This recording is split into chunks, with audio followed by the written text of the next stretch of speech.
وہ موت کی فکر کرتا ہے، اور موت کی فکر کا مطلب ہے پریپریشن کرتا ہے اگلے جہان کی، نیکسٹ لیول جو ہے. ایک لیول تھا جس میں ہم ماں کے پیٹ میں تھے، پھر ایک لیول آیا بائی آفٹر برتھ کہ ہم اس دنیا میں آئے جو عارضی جگہ ہے جہاں سے ہم نے واپس جانا ہے. واپس جانے کے لیے جو گیٹ وے ہے وہ موت ہے.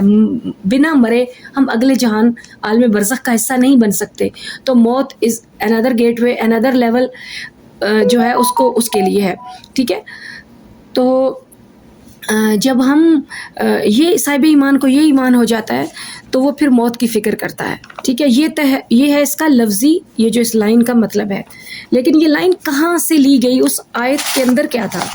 وہ آیت ہے جناب، لکھا ہے کہ آپ فرما دیجئے، یعنی آپ صلی اللہ علیہ وسلم، رسول اللہ کو کہا گیا ہے، آپ فرما دیجئے اگر اللہ کے ہاں آخرت کا گھر صرف تمہارے لیے ہی مخصوص ہے اور دیگر لوگوں کے سوا، تو پھر موت کی تمنا کرو اگر تم اس بات میں سچے ہو.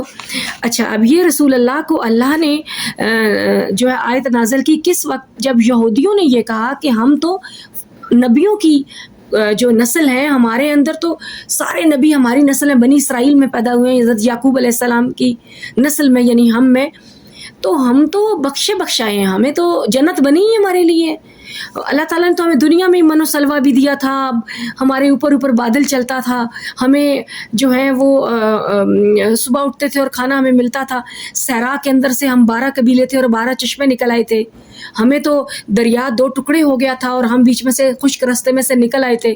ہم تو برکت والی، فضیلت والی اور جنتی نسل ہیں. ہم یہودیوں کے لیے اللہ نے جنت بنائی ہے. اچھا، سورہ بقرہ میں یہاں ایک جگہ اللہ تعالیٰ نے یہ کہا ہے، ان سے رسول اللہ سے کہا ہے کہ ان سے کہو کہ اللہ تعالیٰ تم کہتے ہو کہ ہم جنتی ہیں، جنت صرف ہمارے لیے اور آخرت کا گھر تمہارا ہے، تو ذرا بتانا وہ معاہدہ جو تم سے اللہ نے کیا ہے وہ کہاں پر لکھا ہوا ہے؟ تمہاری توراہ میں موجود ہے یا تمہارے نبی نے بتایا؟ تو کوئی ثبوت دو کہ تم سے کون سا وعدہ، کہاں پر اللہ نے وعدہ کیا ہے. ٹھیک ہے. تو جب یہ کہا، اب یہاں پر اللہ تعالیٰ کہہ رہے ہیں کہ ایسا کرو کہ یہودیوں سے کہو اے میرے نبی کہ اگر تمہیں یہ یقین ہے، تمہارا یہ ایمان ہے کہ یہ جنت جو ہے آخرت کا گھر تمہارے لیے مخصوص ہے، تو پھر اللہ سے موت کی تمنا کرو. میرے سامنے اللہ سے کہو کہ اللہ مجھے مار دے، کیونکہ تمہارے لیے تو بلے بلے ہے بھائی. جیسے ہی مرو گے جنت آگے تمہارے لیے موجود ہے، تم تو جنت میں جاؤ گے، تمہاری تو کوئی مسئلہ ہی کہ نہیں، جنت بنی تمہارے لیے بقول تمہارے. ٹھیک ہے. تو اگر جنت تمہارے لیے بنی ہے اور دیر از نو پرابلم ایٹ آل کہ تم نے بس مرنا ہے اور اس کے بعد تم نے جنت کے مزے لوٹنے ہیں، تو میرے سامنے اللہ سے دعا کرو کہ اللہ تمہیں موت عطا کرے. تو وہ اس پر تیار نہیں ہوئے، بلکہ آگے اللہ تعالیٰ نے یہ بھی کہا کہ یہ زندگی کے لیے اتنے حریص ہیں، اتنے لالچی ہیں میرے نبی کہ ان کو 1000 سال کی بھی زندگی، ہر بندہ چاہتا ہے شاید میری 1000 سال سے بھی زندگی زیادہ ہو. تو اگر جنت آپ کی پکی ہے اور آپ کو کنفرم میں ایمان ہے تو مرنے سے ڈرتے کیوں ہو؟